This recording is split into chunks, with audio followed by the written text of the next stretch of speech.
Hello and welcome back to the Full Fat Podcast, coming to you in slightly less than 1080p. This week, John Walker finally snapped, but he wasn't the one getting dusted, as he brutally murdered one of the flag smashers and showed his true colours, which were far less...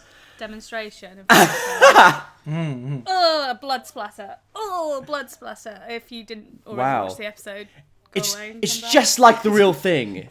Thanks. It really I is. think I'm definitely a good John Walker. What do you think? I wouldn't be going around telling people that. Yeah, I'm very much like that character who's a psychotic maniac. I didn't mean I was like the character. I meant I could play the character. So Disney, get in touch, you know? I see. I see. Femme John Walker. Yeah. Jane Walker. Femme Captain America. Joan Walker. Captain. Fantastic. What did you guys think of the episode? I liked it. I did enjoy it, but I just feel... I don't know. We've only got 2 episodes left. I think I really enjoyed, obviously, the John Walker stuff was fantastic. I really like that, that whole scene with Sam and is it Karli? Karli. Make love! Yeah, no, she's... Yeah, no, I really like that because I mean, me and Matt we've been speculating that they're kind of going to push the flag smashers aside. Sorry, I'm still laughing at Karli in my head. I'm sorry. I was trying not to like. So I just thought it'd be better to say it rather than make it look like I'm laughing at your point. Yeah, of course. Yeah, I'm laughing at me talking about a serious conversation with Sam and Karli. Yeah, and I'm just like. He takes the time to come onto your podcast and you just... I know. Him. I know. I'm so sorry, my friend. Please continue. Yeah, no. I thought that was great. That I feel like we said, we sort of speculated before this that the flag smashers would kind of be pushed aside in replacement for John Walker as the kind of villain or Zemo. I'm less likely. I don't think that Zemo is going to be the bad. Maybe it'll be like something setting up for like the next season or something.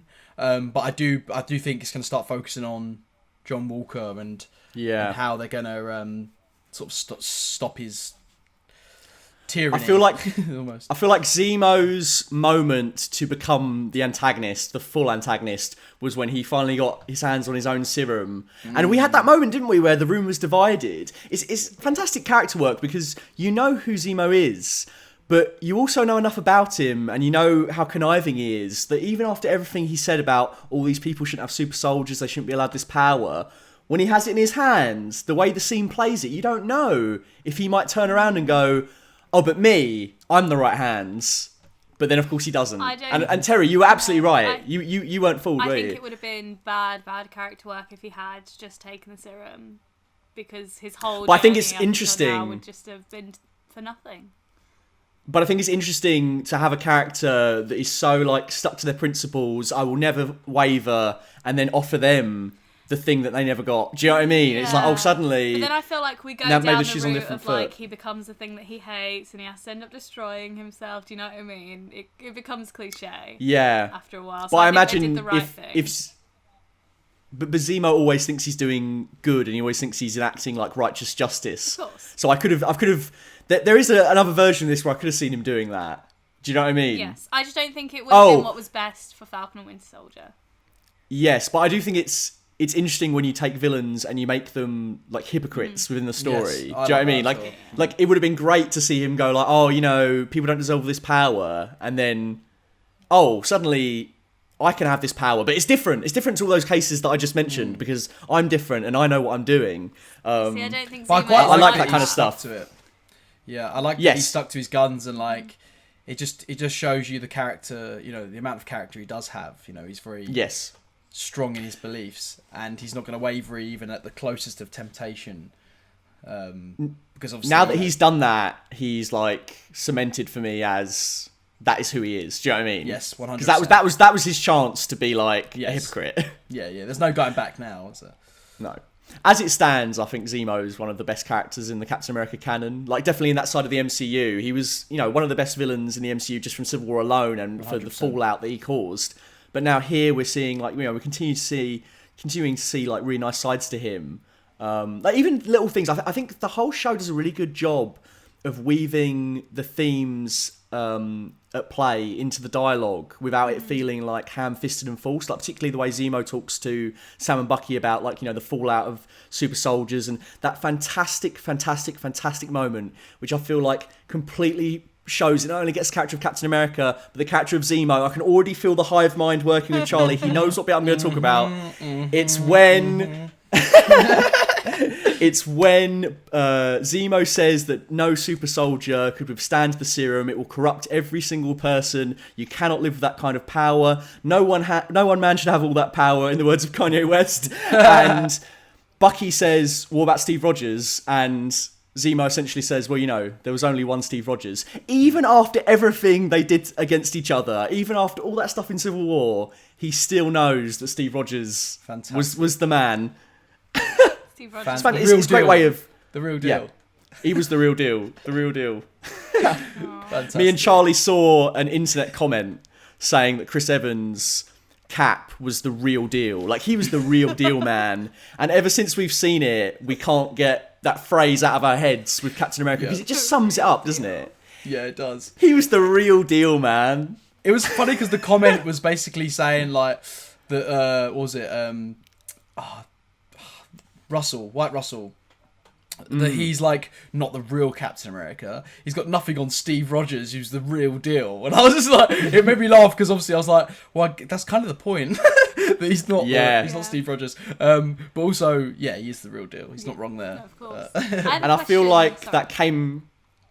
I was gonna say, I feel like that came to a head today with John Walker not feeling like the real deal. We saw that he got fucked up by the Wakandans, and then he even said they don't even have super soldier serum. He had like a complete ego death, didn't he? Yes. And he's been fronting continuously more and more. Like in that same scene, he fronts to Falcon. He's like, oh, I'll put the shield down. I'll take you out. And then he gets his ass handed to him. He becomes so desperate to match the image of Steve Rogers and the power that he then takes the super soldier serum for himself. I loved the way it was revealed. Great. And the way, like, we saw in the action scene, like, oh shit, he's smashed into that wall. Oh shit, he's gone through here. Oh shit, the shield's dug into the wall.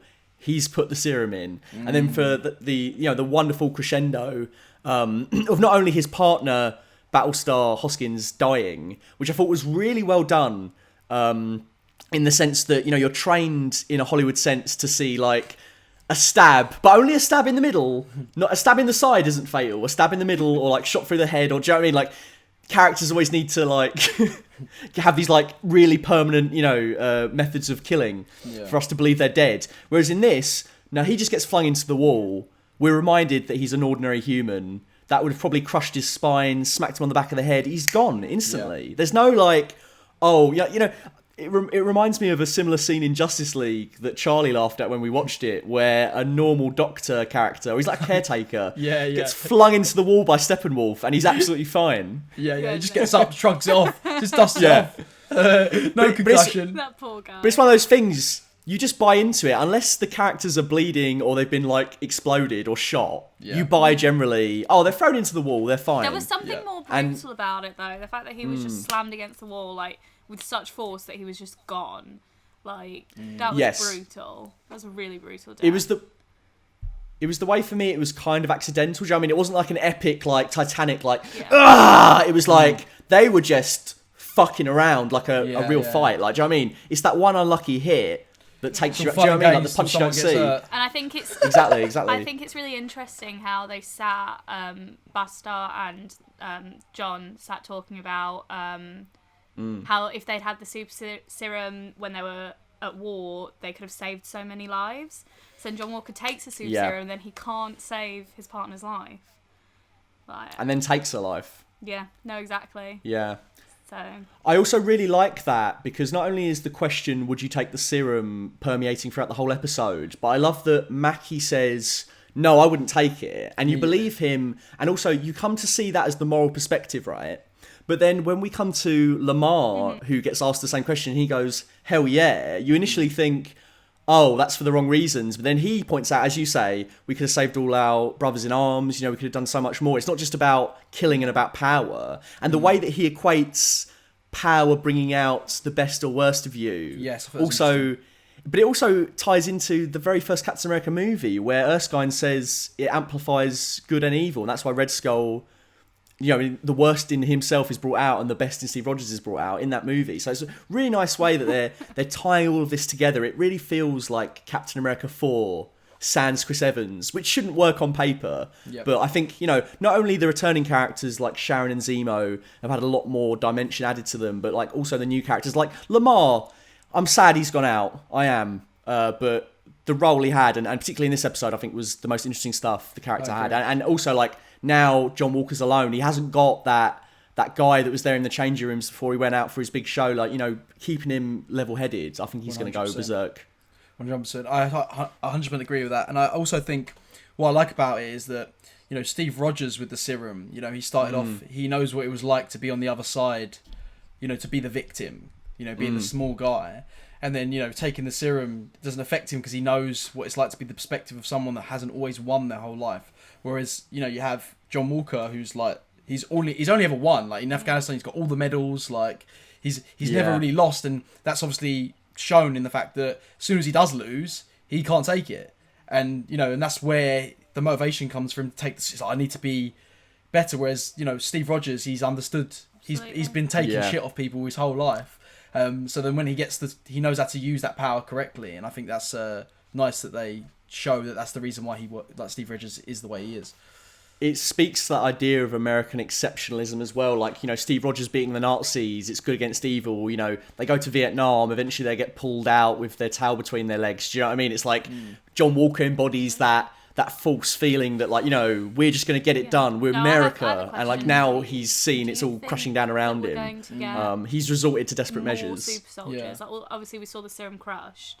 But at one point you said you thought Sam Wilson would get some serum. Do you still think that would happen?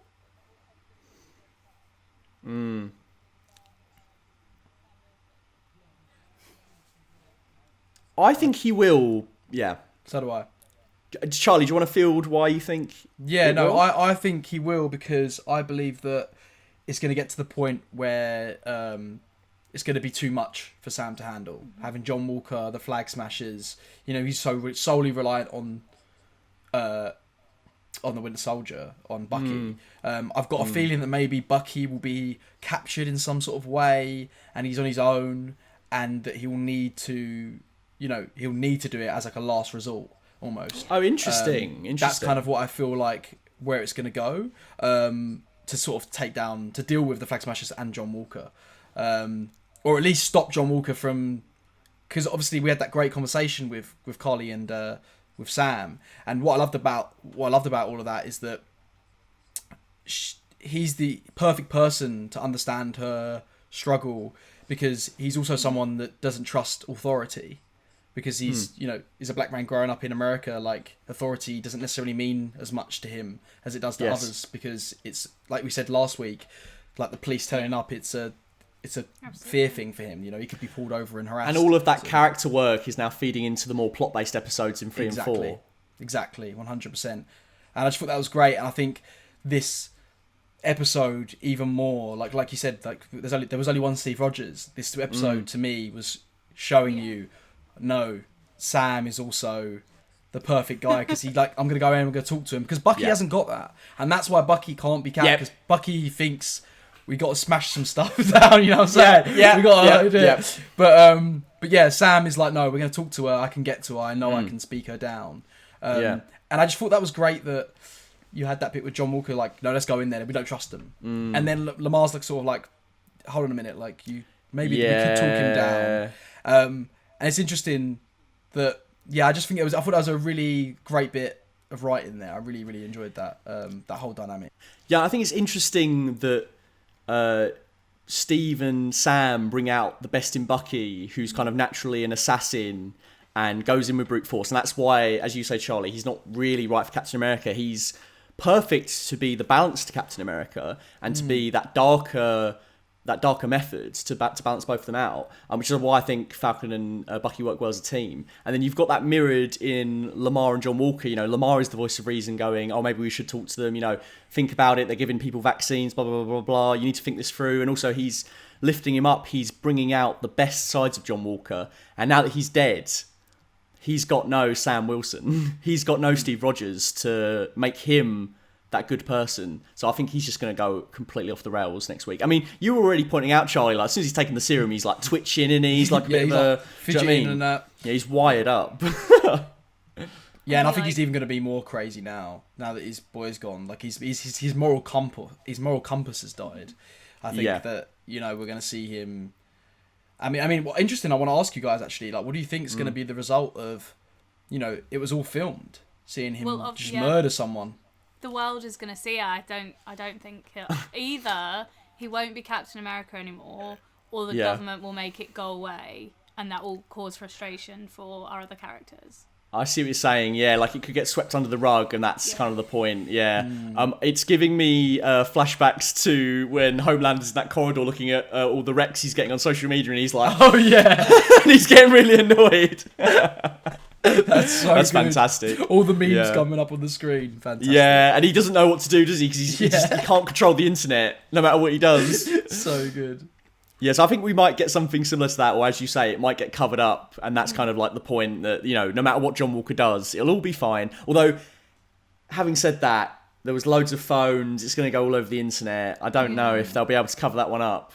But it's weird because he's tarnishing that outfit, the name of Captain America now. Yeah. So it's like, I wonder where they're going to go in terms of Sam taking on that outfit. Like, what does that mean now? He's not just tainting the name of Captain America, he's tainting the name of America, because that's what he represents. He literally wears the flag. Yeah. It's like, he's not only tainting the memory of Steve Rogers, like, the whole of America, he stands for them. And obviously we've seen how other countries react towards that. Like, you're not my Captain America, you're nothing to my country. So I'm interested to see how that escalates.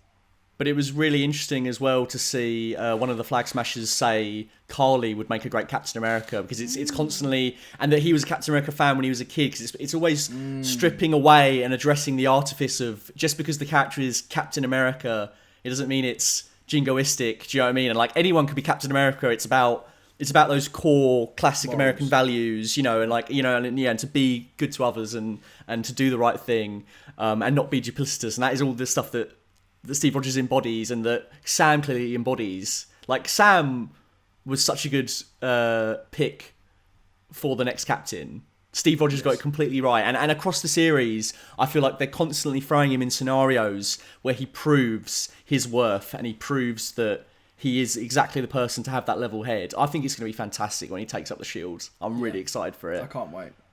And I have a feeling that it's all going to... I mean, like we said, these last two episodes were like more plot-based. I've got a feeling the next two episodes are going to really kick off, because you had Sharon as well talking about how things are getting a bit hairy in Madripoor. Yeah.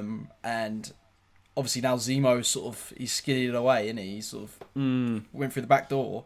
So I'm curious to see how it's all going to sort of come together. Who's going to be revealed to be the one that's sort of the big bad by the end of it? Yes. Sort of thing. Who's going to be the biggest threat by the end of it? Yeah.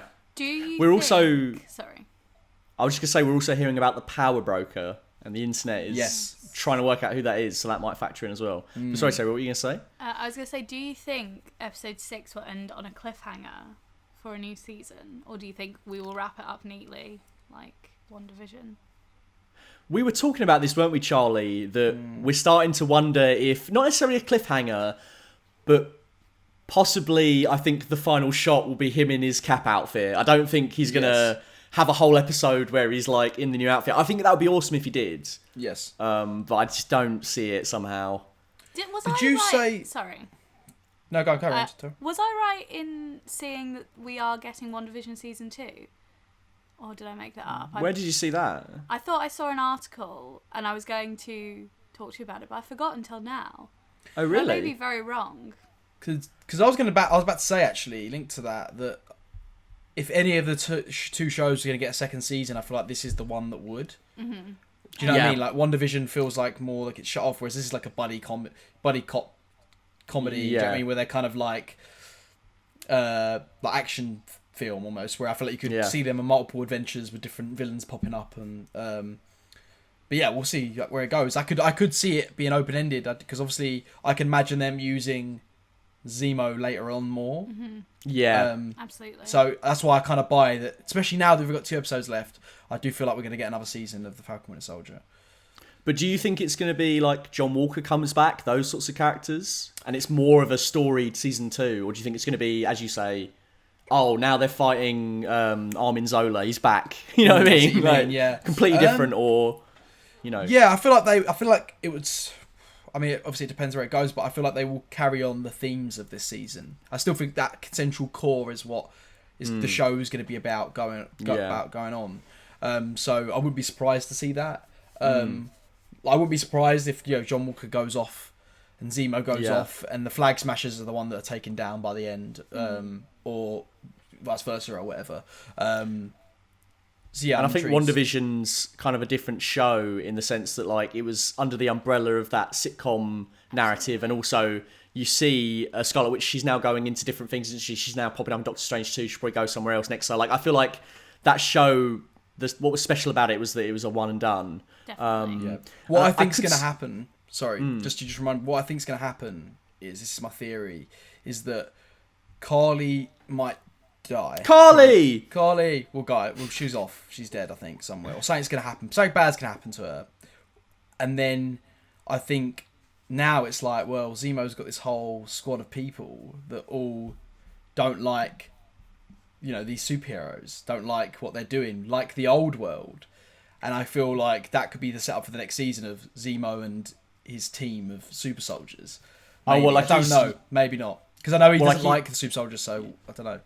Yeah, do you mean in the sense like he is using them as a means to an end, and then he's going to get rid of them as well? He's going to give them the old mice and men treatment. Just look at the rabbits, Exactly. That could be interesting. I just don't know how much Zemo would be willing to get his hands dirty in that manner. I mean, he's so against super soldiers. Yeah. Would he be willing to... But it's bringing back questions that we had at the start. Do you know what I mean? Like, he's someone I feel like we know implicitly, but his allegiances and his true motivations could be revealed at any moment. Exactly, 100%. He's so much fun to watch. He fights alongside Bucky, who is a super soldier. So, for a means to an end, I guess he's okay with it. Yeah, it's interesting. Also, quick thing to note before I guess we move on, the Bucky stuff. One, when Zemo started mouthing off to him or being a bit coy, and he just wasn't having any of it. He just lobbed that fucking thing past his head. It's like, that man tried to ruin your life, and he's got no superpowers, and he's standing in the same room as you. There's no cameras around, and people do want him dead, and he's still mouthing off to him.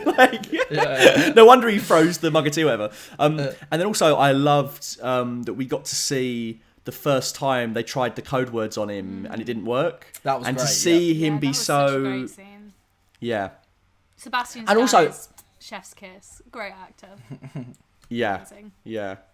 And also, again, it's the whole show has been about confronting, different racial issues in the world and in America. And I think it's, it's very poignant to frame a white man as the one that is being freed by a black woman, and for him to have the emotional catharsis of being told he's free. Do you know what I mean? It's like constantly, as with episode 2, when John Walker hit the police siren and didn't think anything of it, we're constantly recontextualizing these kind of these racial divides, you know what I mean, and this history in America, and I just think it's tying in the themes without beating you over the head with it. Do you know what I mean? It's just like we're showing the scene which is tying perfectly into Bucky's character. We know he's in Wakanda, but it's also a chance to readdress, like what Isaiah says in episode 2. Things work differently for you people. Do you know what I mean? Like, he's kind of gotten off scot-free fairly easily, isn't he? He was cured of his stuff. He was made a free man, and then he got pardoned. The same can't be said for like Sharon Carter. That's true. Or Isaiah. So yeah, I wonder if that's going to continue to tie into the next 2 episodes. I think it will, because I think they've handled all of the political stuff and all of the race themes incredibly well. And if people are complaining about it on the internet, I haven't seen much complaints, to be fair, but if there are, what more do you want? Like, this was handled so tastefully and in a way that has gotten the conversation going in a superhero space, which is fantastic. That's what should be happening. Yeah. I think it's really interesting as well that the Wakandans can literally disarm the Winter Soldier. Yes. We're switching gears. It's all so dumb. Literally. Yeah. I was just thinking like they can literally just disarm him. But yeah, no, I do agree with everything you just said. Sorry, it just all I kept thinking about was they just disarm him. Yeah, and I just thought that was interesting because it's like almost like they have the button for the nuke that they can also turn off whenever they want, sort of thing. Yeah, the soldier. Like I think that's interesting that the Wakandans have added that feature in of just in case he goes back to it. Yeah, we can disarm him, literally. The only thing I thought was kind of strange about the whole Dora Milaje thread is obviously T'Challa was the one who brought Zemo in Civil War in the first place and handed him over to the authorities. And he had his chance to get his revenge on him and he didn't take it. And I felt like that was kind of very much the point of Civil War, that he doesn't kill him in his father's name. And I know, like, obviously the characters in this episode are not T'Challa. They obviously have different feelings about the assassination. They obviously want to get their revenge. But it just seems strange to reopen that wound. Do you know what I mean? It's like T'Challa himself was willing to not murder him in revenge and to put him in prison. Do you know what I mean? And that was his will as king. So it seems strange that now we're sort of going back on that. But that's it, isn't it? T'Challa had him put in prison. He's not in prison anymore. That's also but I didn't see it he's as a free man. Like, so they either maybe they don't want to kill him, or maybe it was like a you stay in prison or we will kill you kind of deal. But he's ultimately a free man and not paying for King T'Challa's death. I feel like it's been characterized as they've been waiting for their moment to kill him. Yeah. And it just seems strange in the context of T'Challa's arc in Civil War. But then, I suppose if we're establishing like they've got their own motivations and they've decided no, that's not going to stand. T'Chaka is going to be avenged. Then that's its own thing. But it just seems weird. Do you know what I mean? It seems weird thematically that we tied that thread off 4 years ago. I see what you mean. Yes, it's like they're just trying to add another thread for the sake of it, sort of thing. Yeah. Although I must admit, when it happened last week, I wasn't sure how it was going to play because I was like, I don't know if I need to see Zemo get hunted. There's already enough going on with Zemo. But this week, I'm glad that it actually manifested in a way of the Dora Milaje taking on John Walker and him getting his ass handed to him and him having that ego death. So I feel like they actually used them very well. And the last thing I was expecting was to see those guys in Captain America fighting Captain America. It was so I did not think that was going to happen in the series. It was cool. It was a fun scene. Yeah, it was. What do you guys? What are you guys' thoughts on the final 2 episodes? How are you feeling so far about the series as a whole? And any final thoughts from the episode you want to bring up? Any funny lines or any moments you just thought, yeah? I've really enjoyed it, but I must say, I just really enjoyed the character-driven stuff of the first 2 episodes. And not that we haven't got that, but these 2 episodes have been, with the exception of the end of this episode, they're very people standing around talking about the plot a lot of times, and I'm like, okay, I guess we are in that sort of second act stage. So I think it's going to determine for me how these next 2 episodes go, for me to truly say how I'm feeling, because I'm enjoying it, but I still feel like, there's room for the ball to be dropped, or for, I mean, I hope they won't, and I don't think they will. I think they really pose some really interesting, like you said, Matt, some themes and, like action, like that we've seen on screen. But I just want to see how it's all going to round off. And I think before I could truly say anything, do you know what I mean? And it's not criticism of these episodes. It's just that, it's a lot of people standing around talking about things. I feel like there could be more revealing things through the shots and stuff. And a lot of this episode, more than anything, it kept feeling like we was in just like stock location, people talking about something and then something else. I see. But no, I did really enjoy the episode. Yeah. Sorry, go on. I did really enjoy the episode, and I thought I really liked how it all come together at the end. And I can't get enough of the charisma machine that is Zemo. But But yes, I'm just intrigued now to see how it all ties together. I'm really struggling to see how they're gonna wrap it all up. I don't think we're gonna get a solid ending at the end of episode 6. I really don't think we will. I think we're gonna ramp up. We're gonna get some last episode filth, and I think we're gonna be left on a cliffhanger about who gets the shield. About who gets the shield? I think it would be a strange. It's definitely going to be Sam. Yeah. But I think it's going to be up in the air because it would. Okay. We don't have enough time for him to just suddenly change his mind, if that makes sense. I think he's so against it.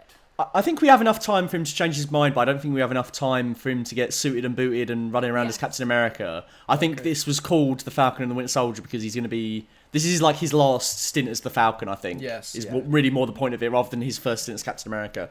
I agree. But it's been interesting to unpack it all rather than him just turning up and he's just in Chris Evans' outfit. Do you know what I mean? It's like it makes more sense to earn it and to show, you know, this isn't just going to be the same character. It's Sam Wilson, the Sam Wilson show now, not just Captain America 4. Although there's more meaning. There's more meaning behind it for Sam than these other people. I think the conversations they're having around Sam being Captain America are absolutely brilliant.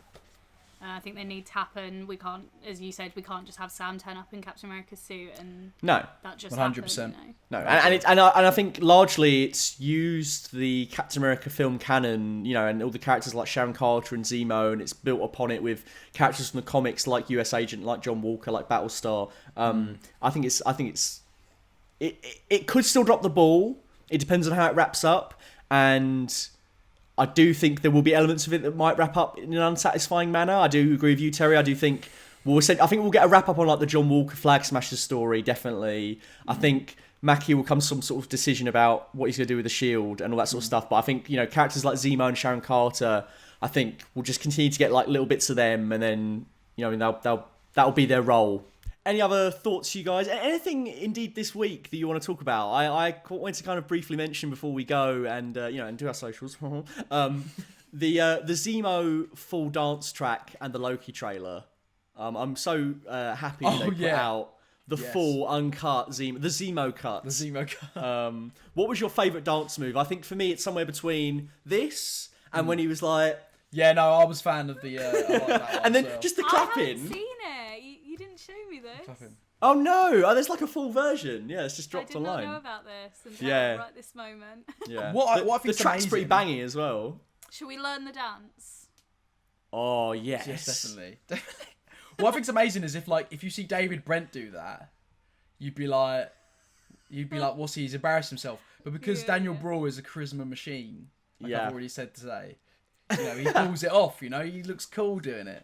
We want to copy him. Look, we're already planning to do the choreography. I've got a whole routine now. I've got the Robert Downey Jr. And then we go into the Zemo. Maybe that doesn't look right on camera. I should probably stop doing the other one. I'll stick to this one. Yeah, I'll stick to this one. I'm not going to be inviting you out dancing when the world opens up. What are you talking about? Matt, we've got to bang out the Zemo and the Robert Downey Jr. when things open up again. That's what we're going to be doing. I'll pretend I don't know you. What are you talking about? That guy, he's not with me. It's Robert Downey Jr., baby. That's why I don't invite Robert Downey Jr. to the club. He keeps asking. I really? Yeah. And the Loki trailer. Oh, have you seen that, Terry? Yeah, have you seen I haven't. I'm sorry. Damn. I'm sorry. I didn't know it dropped. No, that's okay. I mean, I watched it the other day. Like, I wasn't even aware it dropped. So it just popped up on my feed, and I was like, oh damn. I mean, it kind of shows how much I'm out of the loop with the Marvel stuff. I used to be so on it. I don't know why. I watched the Black Widow trailer though. I haven't actually seen the new Black Widow trailer, so I need to watch that. I thought it was the best Black Widow trailer we've had. Yeah, okay, I'll check that. It was the one that's most made me hope the story's going to be good and have something to chew on. But yeah, I've been waiting for this movie for a very long time, so I'm sadly, tentatively excited. Long have I waited.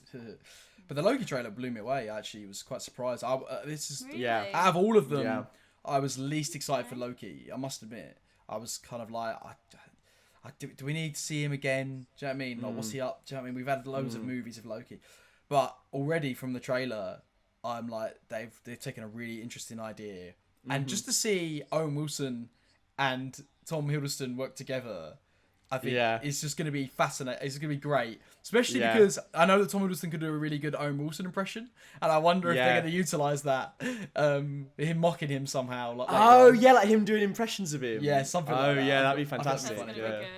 But yeah, the design, the set design of everything. I was blown away. I was honestly blown away. Yeah, I'm very curious to see how that. But like watch it now. But like the contrast in the shots and the way it's all lit, it seems like they've directly taken on the criticism of like the MCU looking very samey and very flat. And then hopefully the story's going to bring it as well, and it's going to go weird and topsy-turvy. And I've seen rumours we're going to get all different kinds of Lokis, and that possibly Richard E. Grant is playing another Loki. Perfect casting. Yeah, it's almost like they've taken Loki and tried to Rick and Morty it with like the Council of Ricks and all that stuff. It definitely feels like that. If there's any character in the MCU that's perfect to Rick and Morty, it's Loki. He's a smart ass, and you'd love to see like multiple different versions of him, wouldn't you? Like, definitely. So I think that's going to be fantastic. Yeah, I'm really excited for it. Yeah, same. And as Charlie said, it was probably my least favourite Disney Plus show that was coming up, to be honest. And now I'm very excited. I'm more excited for that than Black Widow, unfortunately. I'm curious because the only reason I'm curious about Black Widow is because Comic-Con a couple of years back, me and Matt bumped into one of the stuntmen on the Black Widow film, and he said like the action is gonna kick ass. Like he said the action's gonna be really good. So and obviously I know he's gonna say that, I guess, because he worked on it, but it was the way he was saying it, like, you know, he didn't have to really say that, did he? So that gets me excited to see, you know, have Black Widow have a one last hurrah, to really get her to show her action chops. Yes. I just hope the story's there, like you said. I want it to be good. It kind of reeks of like the trailers make it look like a Phase 1 Marvel movie from like 2011. Do you know what I mean? It doesn't feel like a Marvel movie. It doesn't feel like a Marvel movie, like in the context of where we are now. Do you know what I mean? I feel like it needed something a bit more unique. It feels. Do you know what I mean? It just feels like another Marvel movie I've already seen. But you know, all the stuff they've been saying about how it's going to deal with like women's trauma. And like go through the history of the Black Widow program as like a way to discuss that seems quite interesting. But of course, all that stuff's not been in the trailers, so I think that's not been helping. In the same way that, you know, all of the real story meat and character work of Falcon Winter Soldier wasn't in the trailers. It was all like, you know, buddy cop action. Are you having a staring contest? So I'm still hopeful Black Widow will be good, but I don't think the trailers have been particularly great. I agree, but I feel like Marvel not to break Terry's heart. They don't even care. It feels like at the moment, like the Falcon Winter Soldier trailers, I wasn't too impressed with. I was more the concept of them itself. And I feel like it's because Marvel know, like, you're gonna watch it. You're gonna watch it. Everyone's watching Marvel movies now. Do you know what I mean? Like, so they can hide things better than any other company can hide things, and they don't have to show fuck all if they don't want to. They can hide things better than any other company could hide things. Facebook, hold my beer. Yeah, that's true. Film companies. So yeah, I think this has been the Full Fat Podcast, guys. You can follow me on Twitter. Shit, I thought it was the Your Fat Film Was Awful. Damn. Got mixed up. You guys do your socials so I can work out whether I'm _ on Twitter _ on Instagram. Go on. I'll let you guys go first. Well, since I mentioned Your Fat Film Was Awful, I might as well just plug it now. So you can check out Your Fat Film Was Awful on YouTube, Your Fat Film Was Awful. On Facebook, Your Fat Film Was Awful, and Instagram, Your Fat Film Was Awful. And you can also check us out on Twitter @FabFilmsAwful, or you can check my own personal Instagram account @CharlieLilly. So Charlie. And you should definitely check that out because you've just dropped a pretty hot Brazilian Jiu-Jitsu video. Oh yeah, just a little edit. A little sizzle. Yeah.